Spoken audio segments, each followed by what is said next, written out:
आना है तुम जा सकते। ये नोयत के लिए मैं इनके बोलने के ऊपर मैं कंज्यूमर फर्म में इनके खिलाफ केस दाखिल किया हूँ और वो केस अभी जारी है, कोई फाइनल हुआ नहीं। लेकिन ये सेटलमेंट के लिए उसको जवाब बना के मुझसे सेटलमेंट भी नहीं कर रहे और मैं पैसा अदा करने के लिए एग्री हूँ। ऐसी कोई भी बैंक, दूसरी बैंक में मैं इनके बारे में बात किया तो बोले हम लोग की बैंक का ऐसा है, अगर आप असल रकम पूरी अदा करना चाहते तो ऐसे कंज्यूमर को हम लोग पहले तरजीह देते। और ये जनता बैंक में अलीमुद्दीन नाज जो है, ये शुरू से हम लोग के टफ वालों के खिलाफ ही चला है, कोई किस्म की रियायत नहीं है। पेंडेमिक के जरिए भी जो नौबत आ गई है और बेचने जा रहे तो बिक नहीं रहा है, तो यही सब मामला का खुलासा करने के लिए यहाँ पर आप लोगों को बुलाया गया है। तो ये जो भी तकलीफ है इसके लिए मोइन भाई आपको बताएंगे कि भाई क्या क्या तकलीफें थी।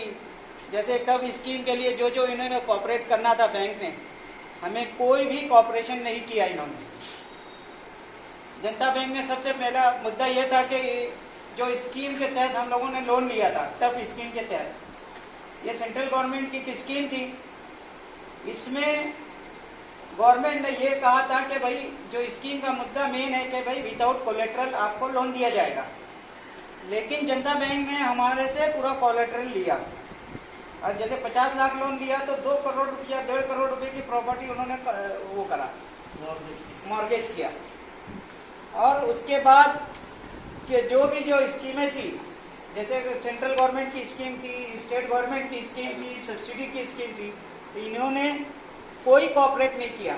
जैसे सेंट्रल गवर्नमेंट, स्टेट गवर्नमेंट की एक स्कीम थी कि भाई तुमको 5.5% interest free, interest government reimburse करेगी, स्टेट गवर्नमेंट। इसके लिए गवर्नमेंट ने, महाराष्ट्र गवर्नमेंट ने जनता बैंक को नोडल ऑफिसर बनाया था, लेकिन जनता बैंक वालों ने कोई भी इसके अंदर पेशरफ्त नहीं किया, जबकि ये उनकी जिम्मेदारी थी कि यार हमें लोन दिला के थे या हमने कोई इंटरेस्ट सब्सिडी दिला के थे, लेकिन उन्होंने कोई कोऑपरेट नहीं करा।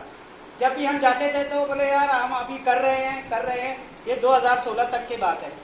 2016 तक हमको सब्सिडी मिली, वो भी हम लोगों ने कुछ एजेंट के थ्रू करके वहाँ पर स्कीम में हम लोगों ने लगाया।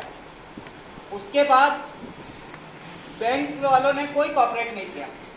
हम बोलते थे बैंक वालों को कि यार भैया तुम हमारे साथ करो, क्योंकि नोडल ऑफिसर गवर्नमेंट ने उनको चुना था, उनकी जिम्मेदारी थी कि वो वहाँ जाए। तो 2018 से लेकर 2022 तक उन्होंने कोई कदम नहीं उठाया कि भाई इन लोग को, बुनकरों को कोई सहूलत दी जाए। जब इन लोगों ने, कुछ मेंबरान ने जाके वहाँ पर भागदौड़ करी, बहुत ज़्यादा मेहनत करी, तो ये मालूम पड़ा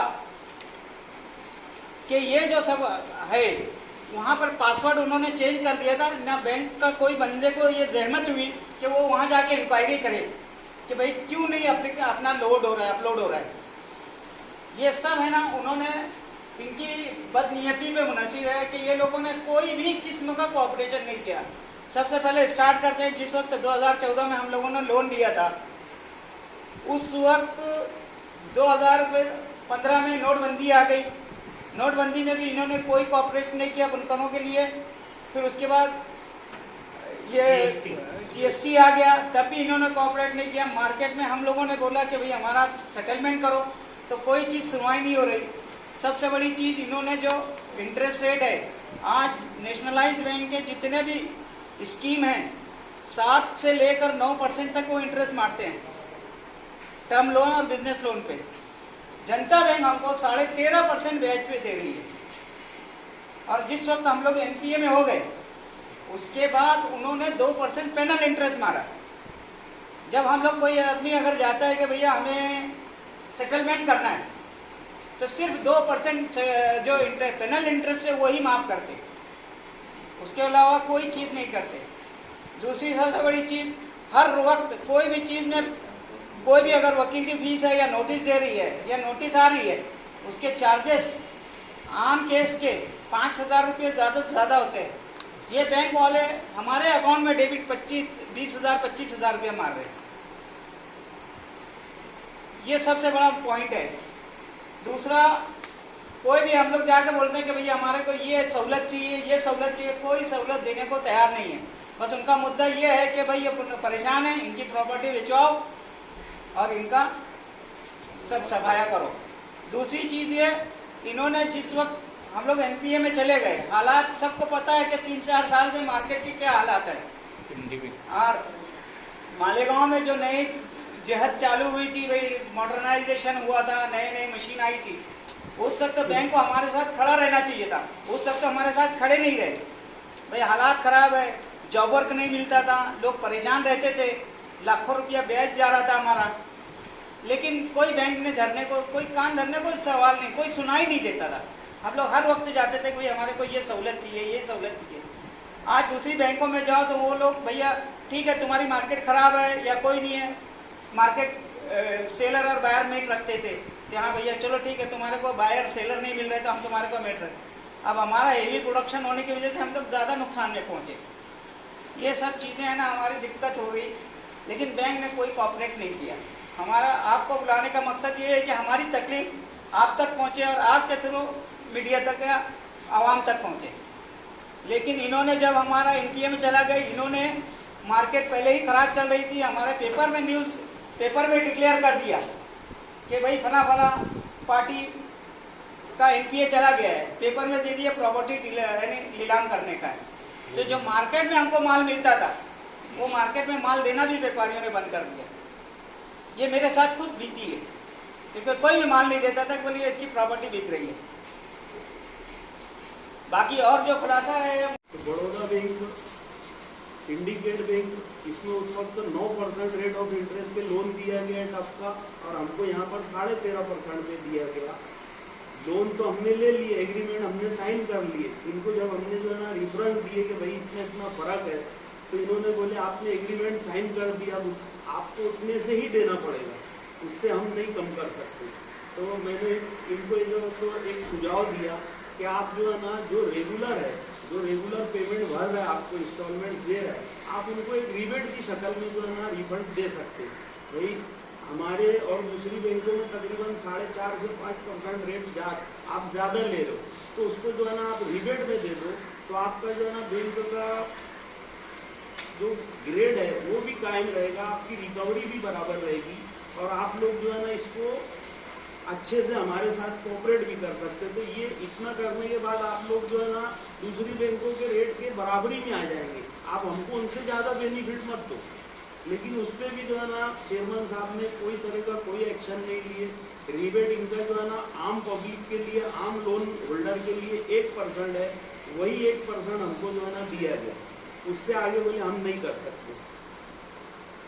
बाकी फिर जो है ना हमारा एक बहुत बड़ा इशू था, हमारी सब्सिडी के लिए जो है ना बैंक को नोडल एजेंसी अपॉइंट किया गया, जो सेंट्रल गवर्नमेंट ने और स्टेट गवर्नमेंट ने बैंकों को अपॉइंट किया। उसके चार्जेस भी बैंकों को जो है ना मिलते हैं, और इनकी जवाबदारी होती है हर महीने जो है ना हमारा जितना भी जो है ना इंटरेस्ट लगा है, उसकी रिपोर्टिंग जो है ना ये नागपुर टेक्सटाइल ऑफिस को देवे और सेंट्रल गवर्नमेंट की जो है ना ऑफिस को देवे। इन्होंने जो है ना 2019 से लेके अभी तक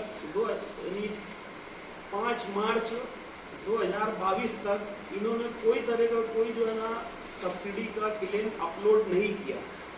सब्सिडी क्लेम का जो है ना प्रोसीजर ऐसा है कि जब ये लोग बैंक वाले अपलोड करेंगे, गवर्नमेंट के पास पेपर जाएंगे, उसके आगे फिर वो लोग फंड एलोकेट करेंगे, उसके बाद हमको सब्सिडी जनता बैंक के अकाउंट में आएगी।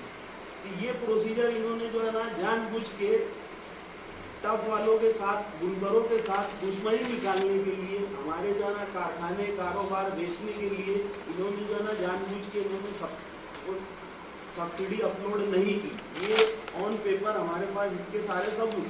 इन्होंने 5 मार्च 2022 को 2019 का क्लेम अपलोड किए, और उसके साथ साथ जो है ना इनको जो है ना करोड़ों रुपए की शक्ल में जो इंटरेस्ट आ रहा है, हमारे लोगों से जो है ना कई करोड़ों की शक्ल में इन्होंने जो है ना इंटरेस्ट ले चुके। इनको हमको जो है ना कहीं उसका रिफंड देना चाहिए, उसका जो है ना कहीं हमको जो है ना कुछ सपोर्ट देना चाहिए। लेकिन इन्होंने जो है ना सिर्फ वो पैसा लिया है, हमको जो है ना दिया नहीं है। ये एक कोऑपरेटिव बैंक है। कोऑपरेटिव बैंक का मेन मकसद ये होना चाहिए, नो प्रॉफिट नो लॉस। आप जो है ना प्राइवेट बैंकों से ज़्यादा ये हमारे से जो है ना रेट ले रहे हैं, और उसका कोई तरह का कोई जो है ना सपोर्ट नहीं कर रहे। अगर हमारी जो है ना जितनी भी फाइलें हैं टफ की, अगर हमारे साथ सपोर्ट किया जाता तो इसमें बैंक का भी बहुत बड़ा फायदा होता। क्योंकि अगर हम लोग सक्सेस हो जाते थे, इसमें बहुत सारे लोगों का मामला ठीक है, बहुत सारे लोगों के जो है ना दिक्कत में आ गए मार्केट की वजह से, लेकिन अगर सारे लोग सक्सेस होते तो मालेगांव में एक जो है ना मॉडर्नाइजेशन के हिसाब से बहुत अच्छा जो है ना माहौल बनता और ये 10-12 फाइल के आगे कम से कम 100-200 लोग और खड़े रहते। मालेगांव का माहौल ऐसा है कि लोग देखते हैं कि भाई जो है ना इन्होंने नया काम किए, इनको देख लो, ये फायदे में आते हैं कि नुकसान में रहते। जब हमारा फायदा दिखता मालेगांव के दूसरे बुनकरों को तो इनके पीछे 100-200 फाइल आ जाती। आज हमारे से जो है ना अगर 4 करोड़ रुपए का इनको इंटरेस्ट मिला तो 200 फाइल पे इनको 200-300 करोड़ का प्रॉफिट मिलता, इंटरेस्ट मिलता।